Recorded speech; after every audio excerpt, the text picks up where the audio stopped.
Ya kalau di lapangan kita bersaing lah, namanya demi turnamen dan kejuaraan. Untuk kejuaraan.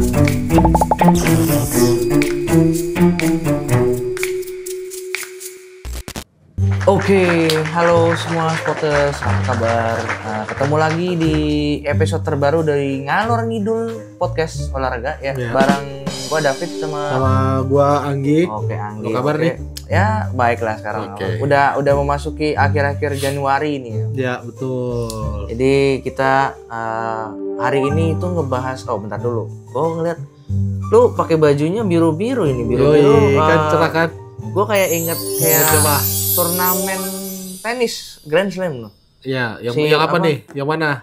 AO itu Australia Open. AO itu Australia Open. 2025. Ya, dulu nah, dari pertengahan Januari.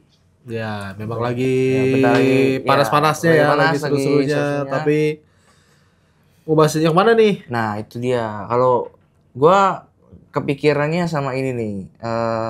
Siapa ya? Legenda, bukan legenda sih, ibaratnya Banyak pemain kawakan, petenis kawakan, istilahnya petenis senior lah, Ya. tapi masih hot banget dunia. Si siapa itu? Siapa? Mungkin ada yang bisa Nova, tebak. siapa? Coba di komen siapa?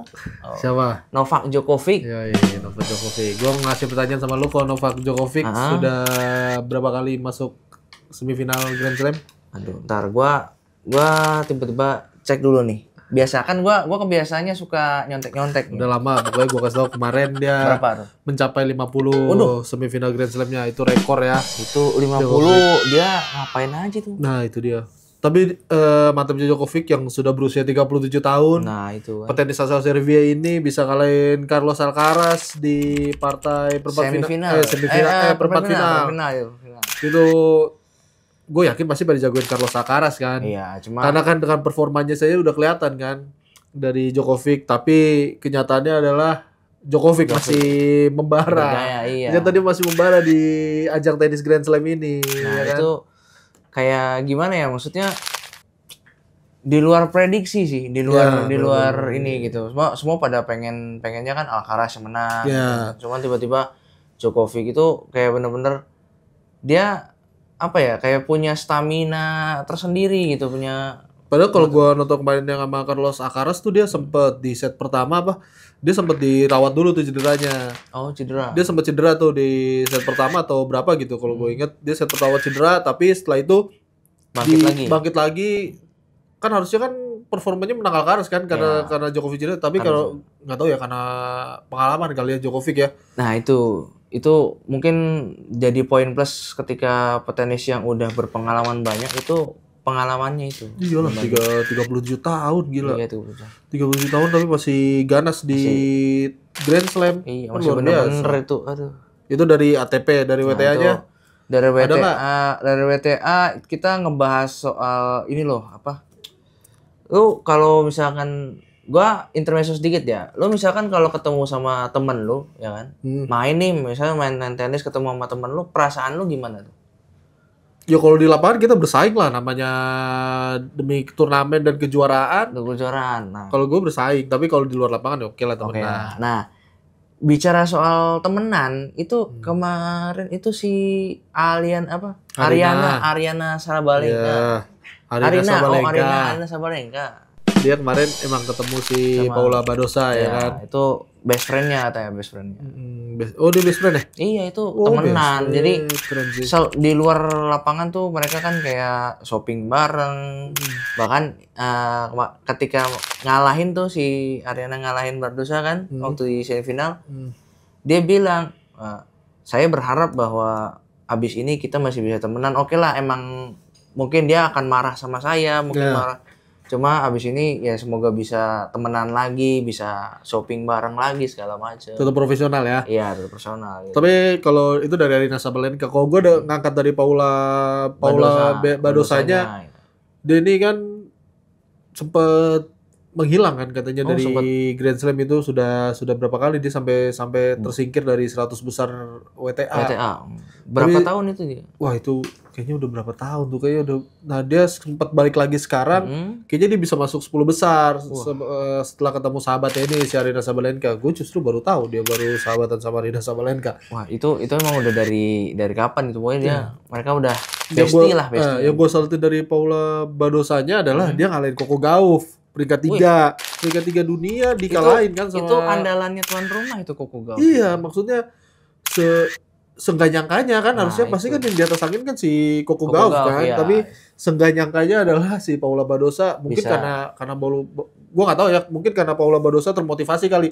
Gue harus ketemu sahabat gue nih di semifinal. Iya, walaupun ya jadi apa? Ya mungkin gara-gara yang tadi lo sebutin kan bahwa dia udah lama nggak masuk 100 besar rankingan. Bukan nggak udah lama, dia udah sempat tersingkir karena cederanya.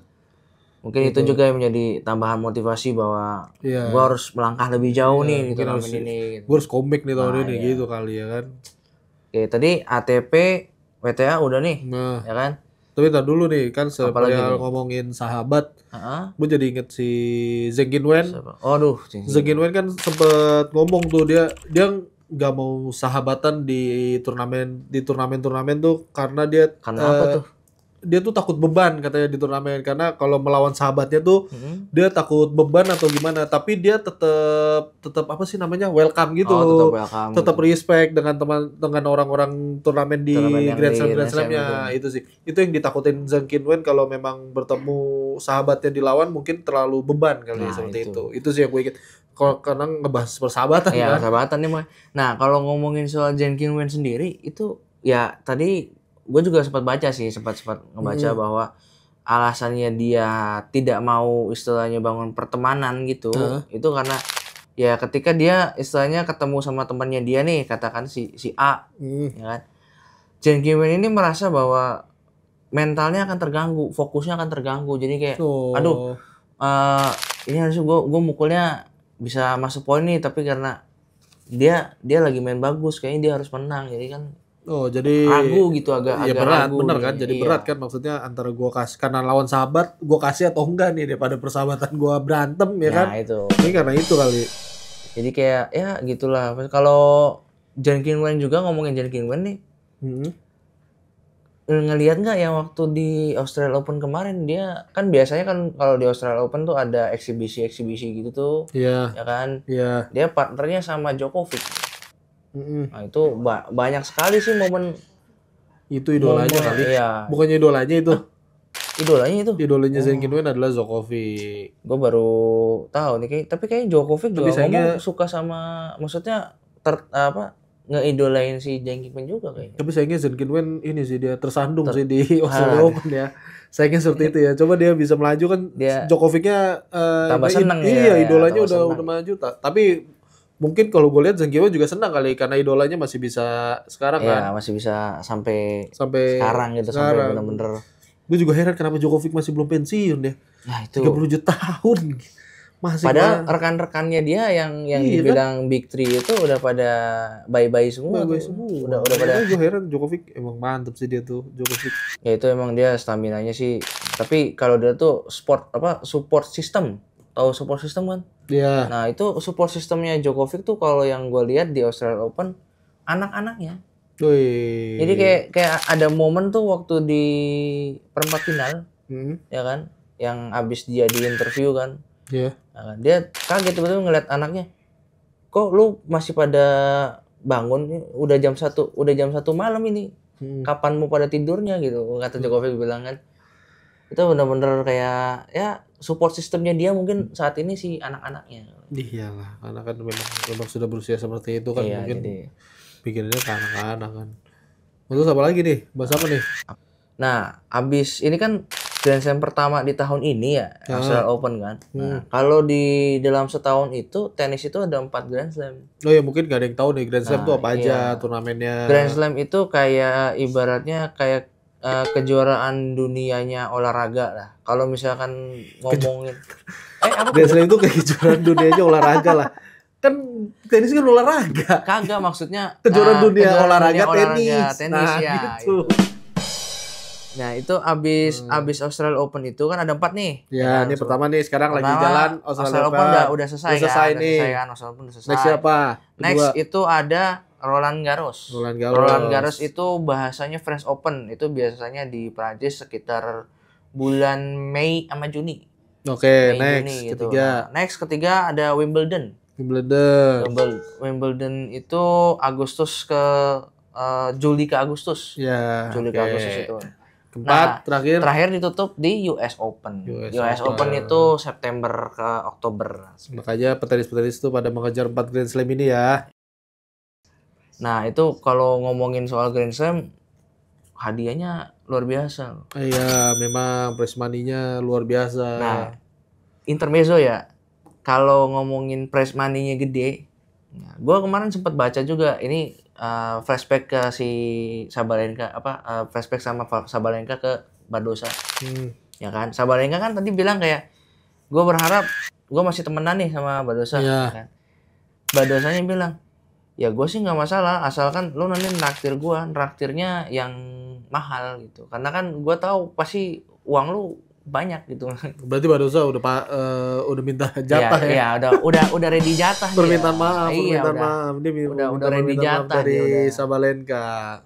Sebenarnya dia sendiri ya cuma udah berbaik hati lah, maksudnya udah kecewa cuma ya doakan yang terbaik untuk sahabatnya.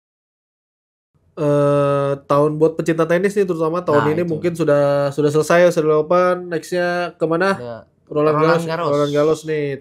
Bulan apa? Di bulan Mei sampai Juni sekitar segitu. Silakan sebutkan jagoan-jagoan Anda, jagoan kalian di tenis mau siapa aja. Nah, ini kan kalau bisa Roland Garros, Rafael Nadal udah nggak ada nih, ya kan? Raja Tanah Liat. Nah, kira-kira menurut kalian supporters siapa Raja Tanah Liat selanjutnya nih? Apakah Alcaraz mungkin? Bisa Sinner?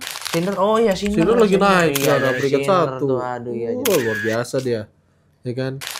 Oke. Cukup sekian dulu untuk episode kali ini ya Sporters. Sampai jumpa di episode berikutnya. Ntar kalau misalkan dari kalian ada mau ide kayak bahas ini dong. Ya boleh. Komen aja. Atau nge-DM di Instagram.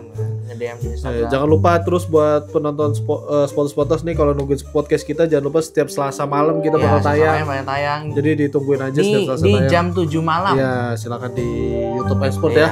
Oke lah. Sampai jumpa di episode berikutnya. Salam olahraga Jaya.